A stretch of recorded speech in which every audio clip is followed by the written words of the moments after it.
حضرت ابو بکر صدیق کا یہ مقام اور مرتبہ حضور پاک علیہ الصلوۃ والسلام نے واشگاف الفاظ میں دنیا کو سمجھایا تھا۔ اور میرے دوستو، سیدنا ابو بکر صدیق رضی اللہ تعالیٰ عنہ کی قبر پر اب کروڑوں اربوں رحمتیں نازل فرمائے۔ میں ایک حدیث پاک آپ کی خدمت میں صحیح روایت کتاب الشریعہ سے حضرت امام آجوری رحمہ اللہ کے واسطے سے پیش کرنے لگا ہوں، توجہ رکھنا۔ لیکن اس روایت سے پہلے ایک جملہ کہتا ہوں، میرے دوستو، آپ اور ہم نے حدیث سنی ہے، پیغمبر کریم نے مجموعتاً یعنی سب صحابہ کو اکٹھے بھی جنت کی خوشخبری دی ہے، اکیلے اکیلے فردن طور پر بھی حضور پاک نے مختلف صحابہ کو جنت کی خوشخبری دی ہے۔ کچھ ایسے لوگ بھی ہیں جن کی صفات بیان کر کے مثلا نماز اچھی، جس کا روزہ اچھا، کسی کا حج اچھا، کسی کی زکوٰۃ اچھی، کسی کی نوافل اچھی، کسی کے تہجد اچھے، یہ تہجد کے نوافل اچھے، اس طرح کی بات کر کے اشارہ دے کے عمل بتا کے صفت بتا کے مزاج بتا کے جنت کی خوشخبری دی ہے۔ لیکن اس سے بڑھ کے بھی عشرہ مبشرہ کا مقام ہے۔ عشرہ مبشرہ پیغمبر کریم کے وہ 10 صحابہ ہیں جن کو ایک ہی محفل میں اکٹھی جنت کی خوشخبری ملی ہے۔ حضرت ابو بکر ہیں، حضرت عمر ہیں، حضرت عثمان ہیں، حضرت علی ہیں، حضرت طلحہ ہیں، حضرت زبیر ہیں، حضرت سعید ہیں، حضرت سعد ہیں، عبد الرحمن بن عوف ہیں، ابو عبیدہ بن جراح ہیں۔ یہ پیغمبر کریم علیہ التحیۃ والتسلیم کے وہ 10 صحابہ عشرہ مبشرہ ہیں جنہیں ایک ہی محفل میں جنت کی خوشخبری بائی نیم الاٹ ہوئی ہے۔ ابو بکر فی الجنہ، عمر فی الجنہ، عثمان فی الجنہ، علی فی الجنہ، ایک ایک صحابی کا نام لے کے پیغمبر کریم علیہ التحیۃ والتسلیم نے جنت کی خوشخبری دی ہے۔ یہ سارے موقع ہیں، لیکن ایک زندگی کا موقع ایسا ہے جہاں صرف جنت کی خوشخبری کی بات نہیں ہے، جہاں صرف جنت کے انعام کی بات نہیں ہے، جہاں صرف جنت کے داخلے کی بات نہیں ہے، جہاں صرف جنت میں جانے کی بات نہیں ہے، بلکہ رسالت مآب نے ایک موقع پہ ہاتھ اٹھائے اور اللہ سے دعا اپنے لیے مانگی، اللہ تو نے مجھے تو جنت دینی ہے، اللہ جنت میں میرا ساتھی کون ہو، اللہ میرے مقام میں میرا رفیق کون ہو، اللہ میرے مکان میں میرا دوست کون ہو۔ اپنے مکان میں، اپنے مقام میں، اپنے قریب میں حضور پاک علیہ السلام نے جس صحابی کا نام لے کر دعا مانگی ہے، آؤ میں حدیث پاک پیش کر رہا ہوں۔ حضرت امام ابو بکر آجوری رحمہ اللہ کی کتاب الشریعہ ہے، اس کی جلد نمبر 4 ہے، اس کا صفحہ نمبر 7871 ہے، اس کی حدیث پاک 5721 ہے۔ حضرت انس ابن مالک کی روایت ہے، حضرت انس ابن مالک فرماتے ہیں رضی اللہ عنہ، رفع رسول اللہ صلی اللہ علیہ وسلم یدہ، میں نے ایک موقع پہ اللہ کے رسول کو دیکھا، حضور پاک علیہ السلام نے دعا کے لیے ہاتھ بلند کیے ہوئے ہیں اور زبان نبوی سے دعائے نبوی جاری ہے، اللہ کی دربار میں اپنی آخرت، اپنی جنت، قیامت کی بات میں، جنت کے درجات و مقامات اور رتبات کے بارے میں حضور پاک دعا فرما رہے ہیں۔ دعا فرماتے فرماتے پیغمبر کی زبان سے یہ دعا کے لفظ نکلے، اللہم اجعل ابا بکر معیہ فی درجتی یوم القیامہ، میرے مولا جنت میں جو مجھے درجہ ملنا، جنت میں جو مجھے مرتبہ ملنا، جنت میں جو مجھے مقام ملنا، اللہ اس مقام میں بھی میرا ساتھی ابو بکر ہو۔ میرے دوستو، یہ واحد موقع ہے جہاں جنت کی صرف خوشخبری کی بات نہیں ہے، بلکہ جنت میں اپنے ساتھ بتائے ہوئے لمحات کی آرزو ہے۔ اللہ وہاں بھی میرا ساتھی یہ ہو۔ میں پرسوں میسج میں ایک ظالم کی بات آئی، مجھے کسی نے سوال لکھ کے بھیجا کہ وہ کہتے ہیں تم یار غار ابو بکر صدیق کو کہتے ہو، ابو بکر صدیق تو حضور کے ساتھ ہجرت میں نہیں گئے تھے۔ یقین مانے اس کی اس بکواس پر مجھے ہنسی آئی۔ میں نے کہا ظالم، تو حضور پاک علیہ الصلوۃ والسلام کے غار کے یار کو کھینچنا چاہتا ہے، پیغمبر تو جنت میں بھی ابو بکر کو ساتھ لینے کی دعائیں کر رہا ہے۔ ظالمو حیا کر، خدا کی قسم، قبر آنی ہے، آخرت آنی ہے، مر جانا ہے، اکیلے قبر میں جانا ہے۔ یہ اکڑ، یہ تکبر اور یہ ریاکاریاں ساتھ نہیں جانی؟ کیوں جھوٹ بولتے ہو ابو بکر صدیق کی ذات پہ؟ اپنی قبر خراب کرنے کے لیے اور کام کم تھے کہ ایک یہ مل گیا؟ حیرانگی کی بات ہے، ابو بکر اگر یار غار نہیں ہے، دنیا میں مثل ہی مشہور ہو گئی ہے، کوئی کسی کا اچھا دوست ہو نا اور ہر وقت اس کے قریب ہو تو لوگ مثال دینے کے لیے کہتے ہیں یہ تو اس کا یار غار ہے۔ اور خدا کے بندے، تو جتنا مرضی ہے زور لگائے، ابو بکر یار غار بھی ہے، یار مزار بھی ہے، وہ جنت میں بھی مصطفیٰ کا یار۔ کوئی لاکھ روٹھے ہزار بگڑے، غضب میں آئے یا دل ملائے، کسی کے روکے حق کا پیغام کب رکا تھا جو اب رکے۔ میں اس موقع پہ ایک جملہ کہتا ہوں، حضرت مولانا ادریس کاندھلوی رحمہ اللہ، بہت بڑا نام کہہ رہا ہوں، دارالعلوم دیوبند کے شیخ التفسیر ہیں، مولانا ادریس کاندھلوی رحمہ اللہ کی معارف القرآن کاندھلوی موجود ہے، جامعہ اشرفیہ لاہور میں شیخ الحدیث رہے، ایک واسطے سے میرے بخاری کے شیخ بنتے ہیں۔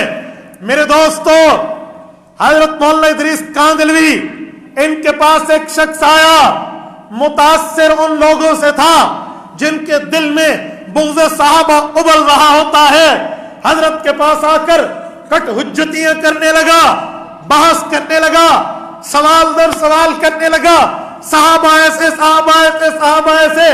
حضرت بڑے پیار سے، دھیمے لہجے سے، سنجیدہ انداز سے سمجھاتے رہے، سمجھاتے رہے، سمجھاتے رہے، آیات سنائی، احادیث سنائے، پیغمبر کے فرمان سنائے، صحابہ اہل بیت کے واقعات سنائے، پر جس کے دماغ میں بھوسا بھرا ہو وہ کہاں دلائل سمجھتا ہے؟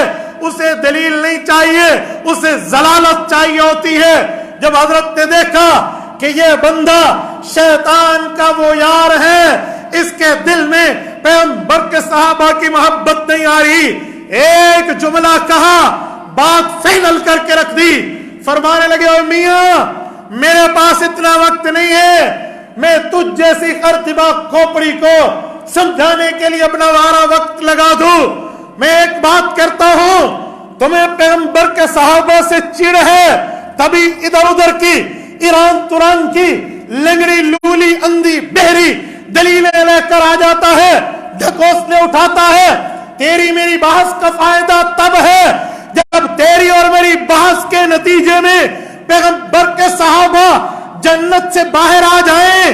نہیں نہیں، پیغمبر کے صحابہ وہ ہیں جن کو رب نے جنت الاٹ کر دی ہے، وہ جنت میں ہیں، تو میں جتنی بحث کرے وہ جنت سے نہیں آ سکتے۔ اٹھ جا، ایک ہی جملہ، اٹھ جا، جتنی بات کرنی ہے کر لے، کوئی وہ دلیل لا جس دلیل سے صحابیت زائل ہو جائے، نعوذ باللہ کوئی جنت سے باہر آ جائے۔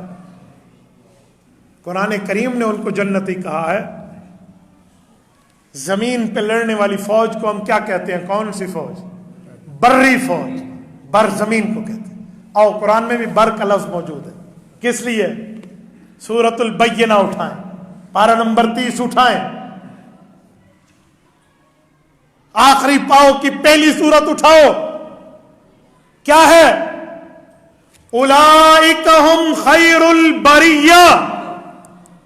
فرمائے جتنی خشکی ہے، جتنی دھرتی ہے، جتنی زمین ہے، جتنا بر ہے، ان تمام پہ رہنے والے لوگوں میں اگر کوئی سب سے خیر رکھنے والے لوگ ہیں تو محمد کے صحابہ، اولئک ہم خیر البریہ۔